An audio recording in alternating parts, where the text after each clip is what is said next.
বিশ্ব নবী দিবস উপলক্ষে খানাকুলের বলপাই ও খুনিয়াচক গ্রামের যৌথ উদ্যোগে বুধবার সকালে একটি পদযাত্রার আয়োজন করা হয়। স্থানীয় বাসিন্দাদের অংশগ্রহণে পদযাত্রাটি অনুষ্ঠিত হয়। পদযাত্রা উপলক্ষে খানাকুল থানার পুলিশের সহযোগিতায় নিরাপত্তার ব্যবস্থা করা হয়। পদযাত্রা শেষে বলপাই বেলদা মাঠে অংশগ্রহণকারীরা একত্রিত হন। সেখানে দোয়া অনুষ্ঠিত হয় এবং পরে উপস্থিতদের মধ্যে তাবারক বিতরণ করা হয়। স্থানীয় এক বাসিন্দা জানান, বিশ্ব নবী দিবস উপলক্ষে আগামী 30শে আগস্ট রবিবার এলাকায় একটি ইসলামিক জলসার আয়োজন করা হয়েছে। আয়োজকদের পক্ষ থেকে অনুষ্ঠানে স্থানীয় বাসিন্দাদের উপস্থিত থাকার আহ্বান জানানো হয়েছে।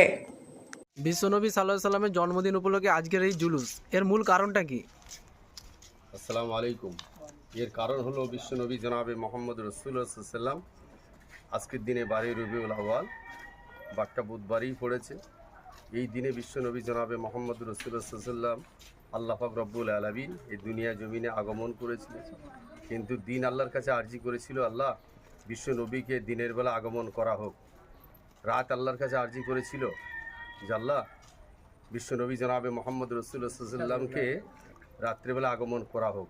দিন যখন আল্লাহর কাছে আরজি করেছে আর রাত যখন আল্লাহর কাছে আরজি করেছে, আল্লাহ পাক রব্বুল আলামিন দিনকে না কষ্ট দিয়ে রাতকে না কষ্ট দিয়ে ঠিক সুবে সাদেকের সময় বিশ্বনবী জনাবে মোহাম্মদ রাসূলুল্লাহ সাল্লাল্লাহু আলাইহি সাল্লাম এই দুনিয়া জমিনে আগমন করেছেন।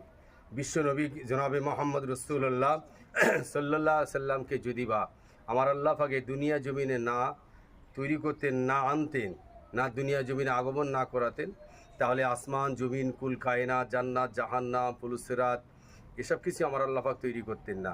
সেই উদ্দেশ্য নিয়ে আজকের আমরা সমস্ত গ্রামবাসী মিলে আজকের বিশ্বনবী জনাবে মোহাম্মদ রাসূলুল্লাহ সাল্লাল্লাহু আলাইহি সাল্লামের আগমনের উদ্দেশ্য নিয়ে একটা জুলুস বার করেছি। এই জুলুসে আমরা বর্তমান সমাজ এবং যুব সমাজ মহানবী সাল্লাল্লাহু আলাইহি সাল্লামের জীবন ও আদর্শ থেকে কি শিক্ষা নেওয়া উচিত? আসসালামু আলাইকুম। মহান বিশ্বনবী দিবস আজকে চিরাচরিত পরম প্রথা অনুযায়ী আমরা গ্রামবাসী এবং প্রতিবেশী গ্রামের যুবক যুবতী এবং বয়োজ্যেষ্ঠ মানুষদের নিয়ে আমরা এক পদসভা জুলুসের আয়োজন করেছিলাম। বিশ্বনবীর আদর্শকে সামনে রেখেই আমরা শান্তিপূর্ণভাবে এই অনুষ্ঠানটাকে সফল করেছি। বিশ্বনবী সাল্লাল্লাহু আলাইহি সাল্লাম হচ্ছে আমাদের জীবনের মূল মন্ত্র এবং আদর্শ।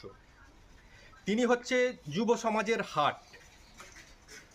মাত্র 17 বছর বয়সে বিশ্বনবী সাল্লাল্লাহু আলাইহি সাল্লাম যুব সমাজকে নিয়ে একটা সংগঠন গড়েছিলেন, যার নাম ছিল হিলফুল ফুজুল। তার আদর্শ প্রতিবেশী মানুষের সাথে সদ্ব্যবহার করা, দুস্থ মানুষের সেবা করা এবং সমাজে শিক্ষা প্রতিষ্ঠাত করা এবং দাস দাসী কৃতদাস শ্রমিকের মর্যাদা প্রদান করা, নানাবিধ যে কাজ, সাদা কালো মানুষের ভেদাভেদ দূর করা এবং শিক্ষার প্রসার, যেটা আমরা এতে স্লোগান দিচ্ছিলাম, শিক্ষা ছাড়া গতি নাই, সব মানুষের শিক্ষা চাই।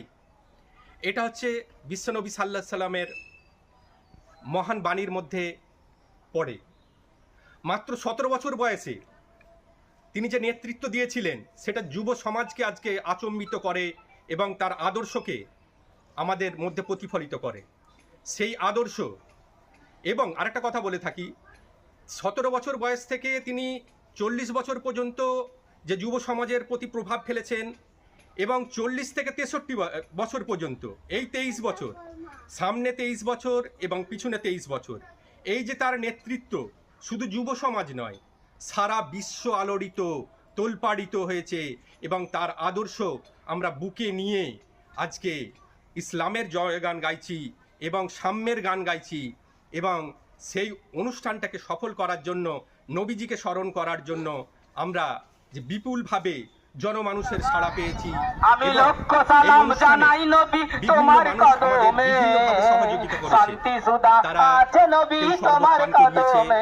আমি লক্ষ সালাম জানাই রাসূল তোমার কদমে, তাদের যে যুবগণের যুব চেতনা তারা কিন্তু প্রকাশ করেছে। আজকে আমরা তার জন্য এই অনুষ্ঠানটা সফল করতে পেরেছি এবং আমরা চাইবো আগামী দিনে সব খোদা করি বিশ্বনবীর আর সেই দিনেতে জায়গা দিও তোমার কদমে। এই অনুষ্ঠান এবং শান্তি আগামী সুধা প্রজন্মের আছে কাছে যেন নবী শান্তির তোমার বার্তা কদমে। বিশ্বনবীর দূত হয়ে তারা যেন কাজ করতে পারে।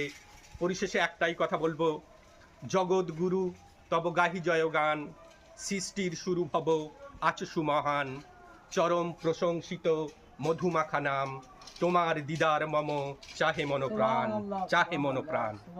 মহল্লাগুলোর অলিগলি মুখরিত হয়ে ওঠে মহানবীর প্রতি ভালোবাসা ও শ্রদ্ধার আবহাওয়ায়। প্রভাত ফেরি ও ধর্মীয় আলোচনা শেষে বিশ্বের সমস্ত মানুষের সুখ, শান্তি, সমৃদ্ধি এবং মুসলিম উম্মাহর ঐক্য কামনা করে বিশেষ মোনাজাত করা হয়। পাশাপাশি দিনটিকে স্মরণীয় করে রাখতে অনেক পাড়া মহল্লায় তাবাররুক বিতরণ, দুস্থদের মাঝে খাদ্য সামগ্রী প্রদান ও রক্তদান শিবিরের মতো মানবিক কর্মসূচিও পরিচালনা করা হয়।